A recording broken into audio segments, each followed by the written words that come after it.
नमस्कार साथियों, मैं अजय कुमार और मेरे साथ हैं देश के जाने माने और मध्य प्रदेश के जाने माने पत्रकार दीपक तिवारी। इनकी दो किताबें हैं। एक किताब राजनीतिनामा मध्य प्रदेश 1956 से लेकर 2003 कांग्रेस युग, और फिर राजनीतिनामा मध्य प्रदेश 2003 से लेकर 2018 भाजपा युग। इस किताब के कुछ पन्ने मैंने पढ़े हैं और बहुत ही दिलचस्प किताब है। अगर आपको मध्य प्रदेश की पूरी सामाजिक पृष्ठभूमि, उसकी राजनीतिक दांव-पेच को जानना है, तो आप इस किताब को पढ़ सकते हैं। तो चलिए इसी किताब को लेकर के एक समझने की कोशिश करते हैं मध्य प्रदेश को दीपक तिवारी से। सर, आपसे पहला सवाल ये होगा कि आपकी किताब में एक बड़ी दिलचस्प बात लिखी गई है कि 2014 से पहले शिवराज सिंह चौहान बहुत स्वतंत्र होकर काम करते थे, लेकिन 2014 के बाद उनकी स्वतंत्रता कम हो गई। और आप एक बात यह भी उल्लेख करते हैं कि जो उनका पहला कार्यकाल है वह स्वर्ण युग था। तो मैं वहां से अगर धागा पकड़कर अब तक का लाऊं, तो थोड़ा शिवराज सिंह चौहान का पॉलिटिकल कैरियर और भाजपा के शीर्ष नेताओं के साथ, केंद्र के नेताओं के साथ जो उनकी तकरार है या एक रिश्ता है, वो किस तरीके से बना है, बिखरा है, थोड़ा उसे बताइए आप। देखिए, दो बातें हैं। एक तो शिवराज सिंह है और दूसरी बात है भारतीय जनता पार्टी की राजनीति। शिवराज सिंह की यदि हम बात करें तो शिवराज सिंह भारतीय जनता पार्टी की राजनीति के प्रोडक्ट हैं। शिवराज सिंह अपने आप में कोई बहुत बड़े नेता थे, ऐसी बात नहीं है। विद्यार्थी परिषद के समय से वो राजनीति में रहे और जब मध्य प्रदेश में भारतीय जनता पार्टी का, जिसको कहें कि जो बहुत पहले से जो जड़ें आरएसएस और बीजेपी जमा रही थी, जब उसकी फसल काटने का समय आया, ये संयोग है कि उस समय शिवराज सिंह और उनके समकालीन जो नेता हैं वो सब लोग 40 की उम्र में हुआ करते थे। 90 में जब पहली बार भारतीय जनता पार्टी की सरकार मध्य प्रदेश में बनी, चूंकि उसके पहले जनता पार्टी की सरकार थी 77 में और उसके बाद लगातार कांग्रेस की सरकार रही। जब सुंदरलाल पटवा बने अपनी दम पर मुख्यमंत्री भारतीय जनता पार्टी के, उस समय शिवराज सिंह युवा मोर्चा और इसमें काफी सक्रिय हुआ करते थे, वो विधायक भी बने। पर तभी वो दौर था जब राजीव गांधी की जो हत्या हुई और उसके बाद में राजनीतिक जो घटनाक्रम हुए देश में, तो एक सरकार तो बहुत आराम से चली, नरसिम्हा राव वाली। उसके बाद लगातार जल्दी जल्दी सरकारें गिरती रही। पर उसी दौर की बात है, 90 के दौर की बात है, 90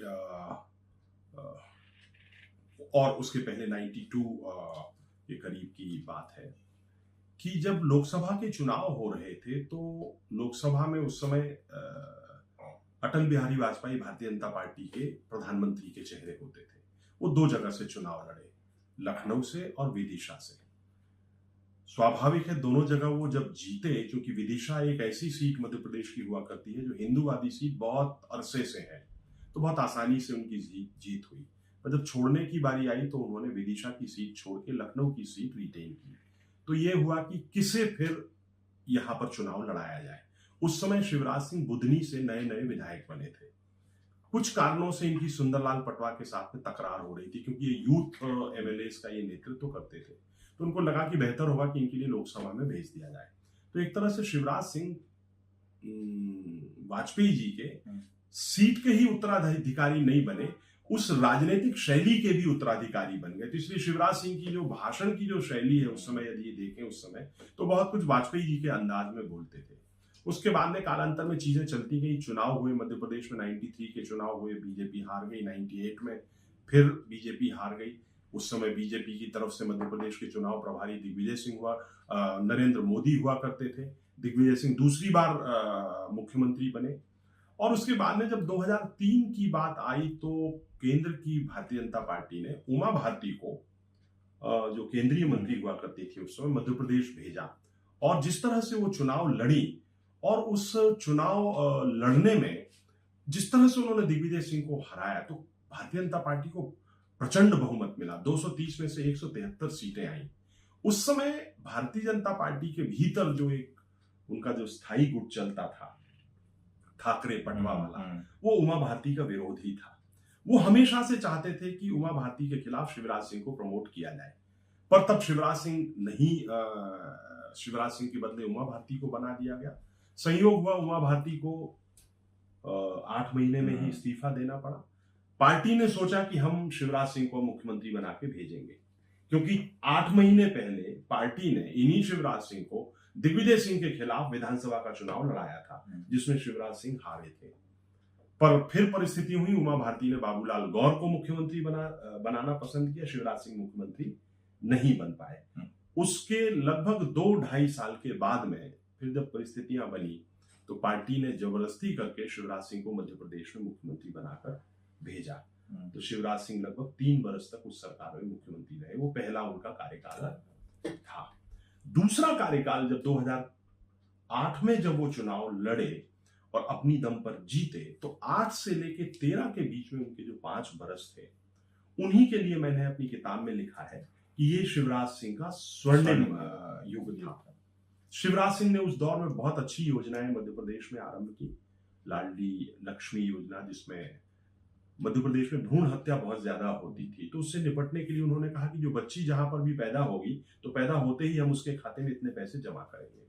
इसके अलावा लड़कियों की स्कूल शिक्षा के लिए साइकिल देना, इसके अलावा कन्यादान योजना शादियों के लिए, मध्य प्रदेश में सिंचाई का रकबा बढ़ाने में काम किया। किसानों के लिए जो किसानों की जो खरीद के जो रेट्स होते हैं, उनको काफी बोनस दे के बढ़ाया।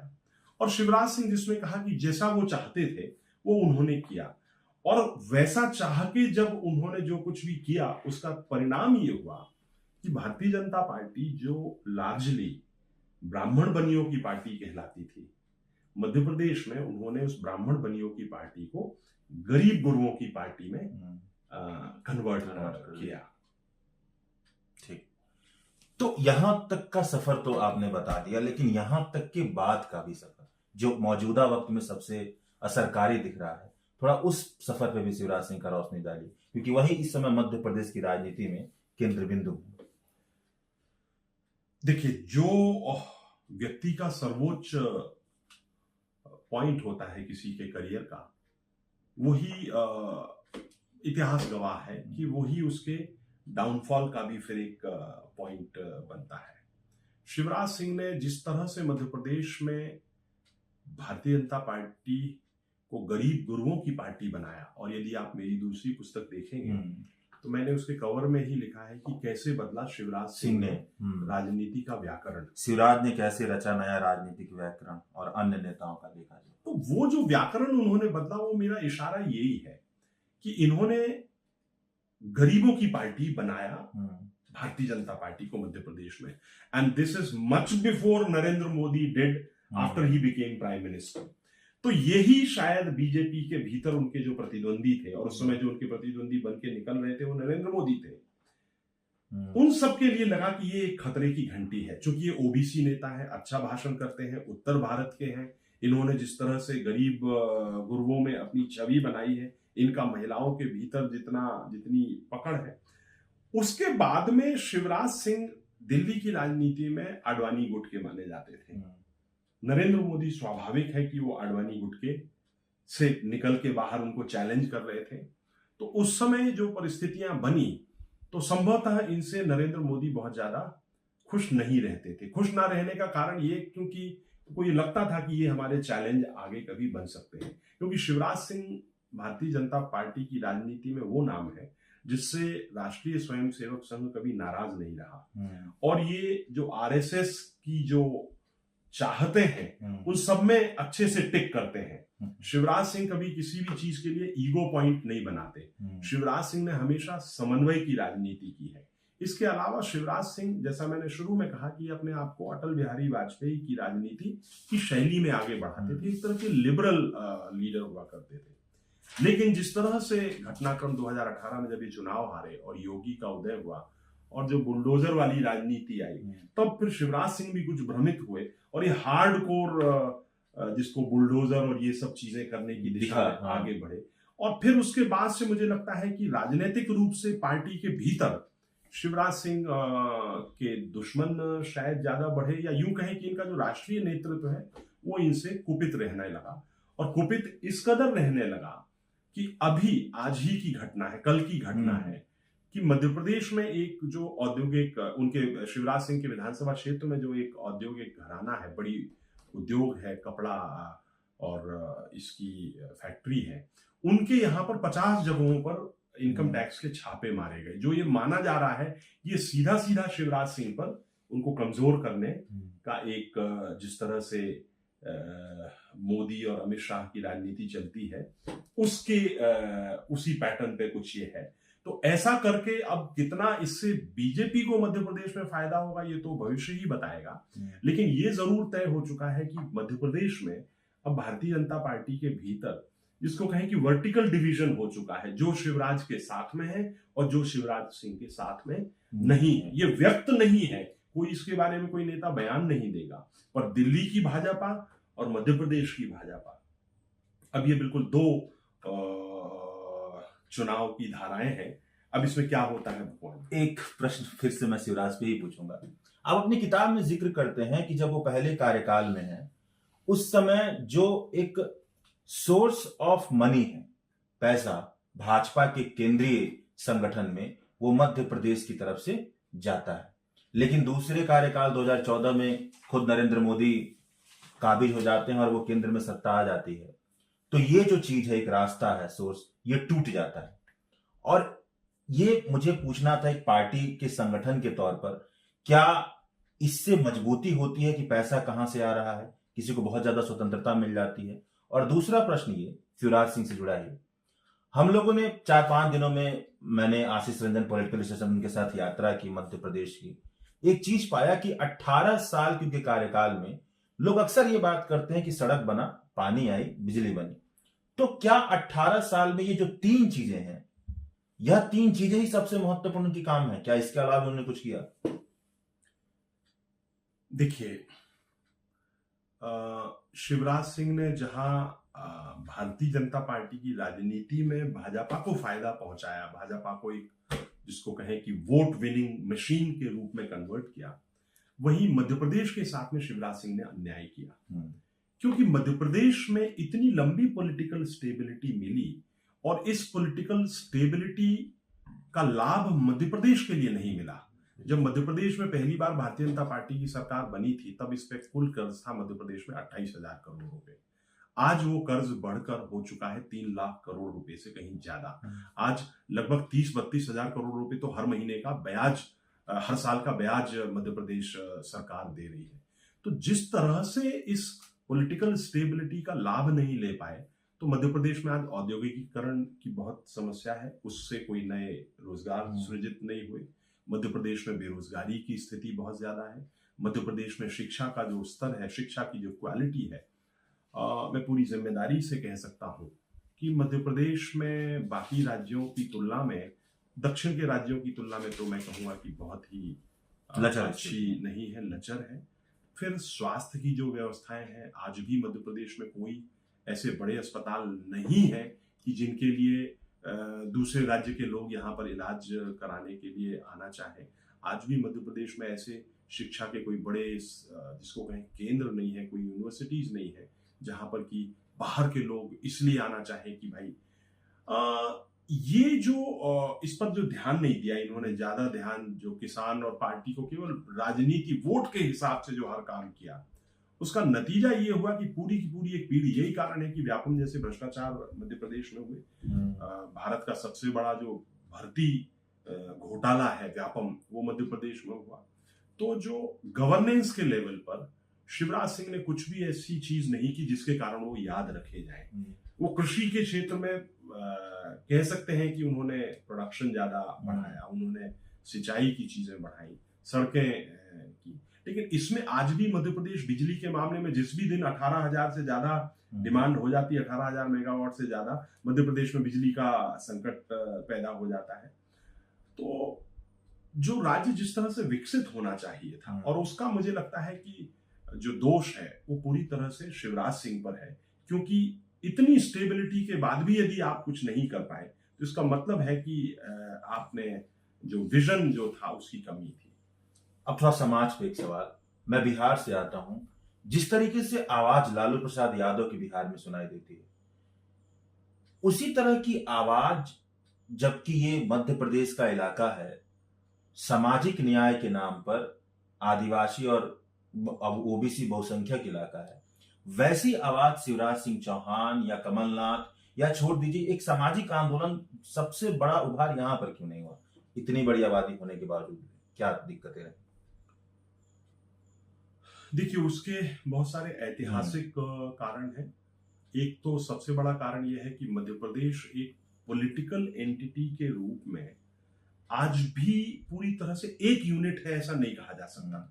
बिहार का आदमी बिहारी कहलाता है, महाराष्ट्र का आदमी मराठी कहलाता है, गुजरात का गुजराती कहलाता है, पर कभी मध्य प्रदेश का आदमी मध्य प्रदेशी नहीं कहलाता। यहाँ पे बघेलखंडी है, बुंदेलखंडी है, मालवा का है।